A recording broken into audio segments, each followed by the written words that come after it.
দখল, দূষণ আর ভরাটে হারিয়ে যাচ্ছে দক্ষিণাঞ্চলের নদীগুলো। ক্ষমতার প্রভাবে বরিশাল, খুলনার একমাত্র নদী পথের রুট এখন বিলীনের পথে।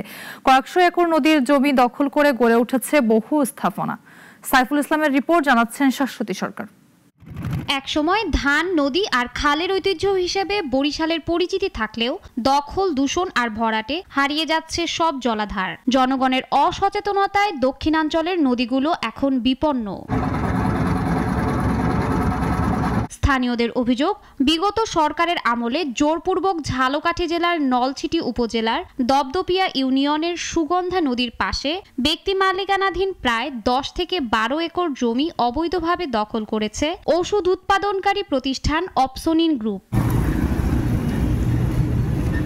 অবৈধ ক্ষমতার বলে বরিশাল থেকে খুলনা রুটের একমাত্র নদী পথটি ভরাট করেছেন তারা। প্রকৃত মালিকের জমি ফেরত পেতে ও নদী বাঁচাতে দ্রুত ব্যবস্থা নেওয়ার দাবি স্থানীয় ভুক্তভোগীদের। আমাদের 200 পরিবারের প্রায় 60 থেকে 70 একর জমি অবৈধভাবে দখল করে বড় বড় বিল্ডিং বানায় রাখছে।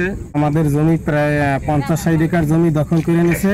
2-3 বার বাড়ি ভাঙ্গা পর তাদের আর জমি নাই, জমি হারা হয়েছে, তারা পরের আঙ্গিনায় থাকে।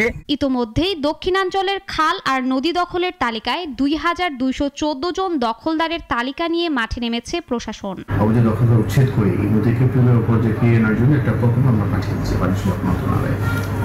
ডিপিপি পাঠানো হয়েছে। এটা অনুমোদন হওয়ার পরেই তারা এই অবৈধ স্থাপনাগুলো উচ্ছেদ করে আমরা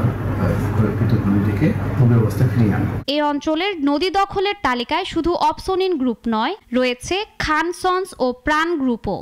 সঠিক তালিকা করে অবৈধ দখলদারদের বিরুদ্ধে ব্যবস্থা নেওয়া এখন সময়ের দাবি। শাশ্বতী সরকার, নাগরিক।